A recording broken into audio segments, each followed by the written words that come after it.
It's the first day of spring, and Les Larson treks out to his backyard without a coat and in his rubber clogs. He plans to spend some time Morning, chickens. with his feathered friends. Hello, pal. Les Larson calls himself a chicken keeper. Others have referred to him Some as... people have referred to me as the chicken whisperer, but I guess I have done that kind of. But While Les may hesitate to boast about his communication connection with his chickens, his roosters tend to get a bit cocky. that's Beep Beep. He's a Polish golden lace. When he was young, he looked just exactly like the Roadrunner on the Bugs Bunny cartoon, so I had to name him Beep Beep. I have two silkies, a black one and a white one. They only come in black, white, and brown. And they're a very quiet chicken. They're very mellow. And as you can see, his feathers are more like fur, just like a rabbit. Les names all of his Good chickens. boy. That one he come calls and see Shadow me, huh? because she tends to follow Les around. He says when you name them, you're less likely to eat them. He names all of his pets. I usually name them based on something they did or they look like. Like I had an iguana, and I walked in the house and my wife said, "Oh no," so that was its name. 2.5, I didn't name her for quite a while. I kept referring to her as 2.5, now that's her name. I had some funny ones too. 2.5 got her name because that's how many months old she was when he got her.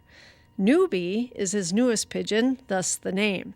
He's slowly becoming welcomed by the other two female pigeons, 2.5 and her partner, Velcro. The reason I named her Velcro is for the first 6 months she was around here, she wouldn't leave me alone. She'd sit on my shoulder and I couldn't get rid of her. She stuck like Velcro.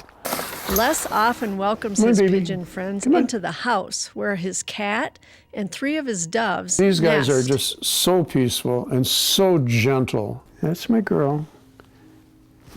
You can come out too, come on. They love humans. They'd rather be around a human than they would with other doves. It's Spot, and this is Jet. I have them in my office with me, and while I'm typing, they're sitting on my hand. If they're not on my hand, they're on my shoulder.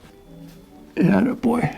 As much as Les Yeah, but loves they're- his doves, I he don't has know a if they'll show sweet off spot now, for but his pal they are pigeon so called cooperative. Simon. Want to come out? Come on out, buddy. Come on, pal.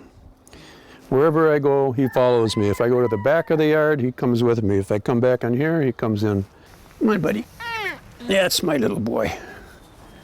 My little pal. He likes to be around me. He just has to be around me. And I've had him for about 5 years now. For the first 2.5 years, he was friendly. He'd land on your hand and everything, but he didn't care if I was there or not. But at about 2.5 years, one day he just looked me in the face and he stared at me for a minute or two. And ever since, he's been my closest buddy. We go everywhere together. So when we go in the car, he just gets all excited and looking at everything. He rides on the dashboard. When I park the car and I go in a store, he'll walk over on top of the speedometer on my side and fall asleep. Then when I come back, I click the remote, and he jumps up because he hears it, and then he walks back to his side, and I come in the car, and we go. I call him my remote-controlled pigeon. I can make him move. Recently, Simon, the remote control pigeon, That's for you. and Shadow, the rabbit-soft chicken, took a road trip to the Oakdale Nature Center, where Les shared a chicken-keeping Anybody class have chickens? with some other birds of a feather Couple friends who do. came together. Well, like I say, I mostly have mine as for pets, and they are my RLOs. That's roving lawn ornaments. Because we go out in the yard, and the chickens are just, mingling with us and doing their thing, and I think they're pretty. I like them. Are you all from Oakdale, or? Yeah. Okay. Yeah, you have to have a permit. And Oakdale is very generous with their permit procedure. Pretty much you just go in and ask. The class was an idea Les hatched not that long ago, and the city of Oakdale approved, considering that chicken keeping in the suburbs is on the rise. And they have no restrictions against roosters. It's pretty loose. I expect them to tighten it a little bit as more people get chickens, but that's pretty good. And Les would know if the city is sitting on good ordinances or not because he has helped create them. I'm with the Oakdale Planning Commission, and I spent about 7 years chairman of the Ordinance Committee. The city probably would rather not have anybody raise chickens. I mean, it's not in their favor, you know. But they're very accommodating and understanding, so cities do it, reluctantly in many cases, but they do it.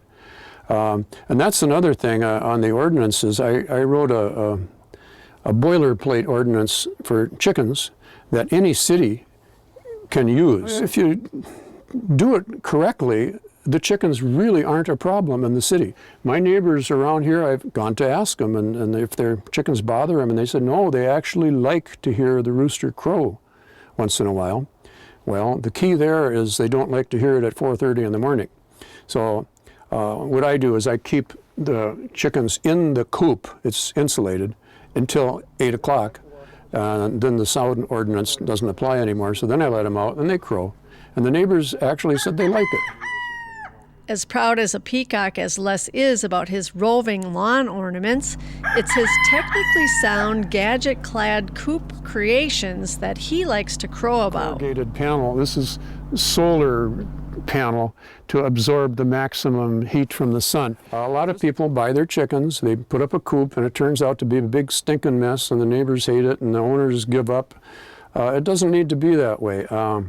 If they would just follow a few simple basic ideas in putting together a coop, all that can be avoided. For one thing, I am a great fan of this sand floor because it is so easy to clean. It never smells. The other thing is with the solar aviary, instead of spending $15, $20 a month on electricity to keep your water from freezing and to keep the chickens from freezing, the sun does it all for me. So I go all winter long keeping the coop above freezing for less than $5.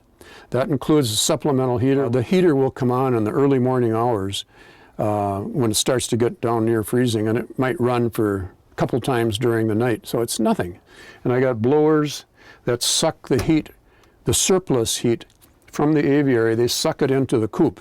All my nests have heaters in them, and they're all on thermostats.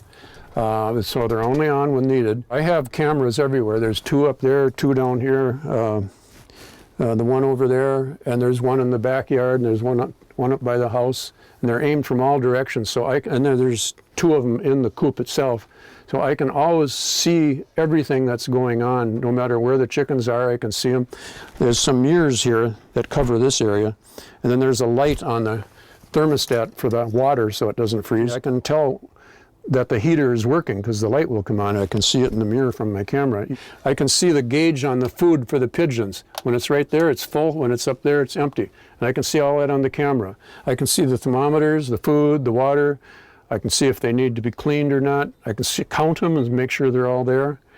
No matter where we are. When we were in Mexico, 1,700 miles away, I checked them many times during the day to make sure that everything's okay. Even though my neighbor would come over and check, all she did was come in the door, look at them. If they're all here, she goes back home. She didn't need to do anything.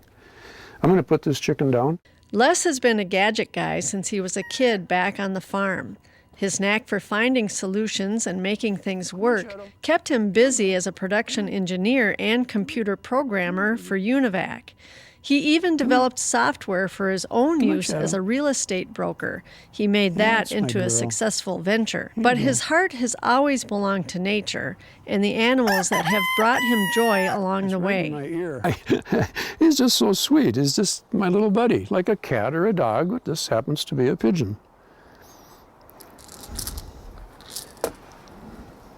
Oh, you know what that is, don't you? So how would this soft-hearted, tech-savvy, egghead of a man answer the tough age-old question of what comes first, and I pull it the out. Chicken or the egg? There's a chicken on it. Oh, notice that egg has an X on it. That's, I guess, the egg.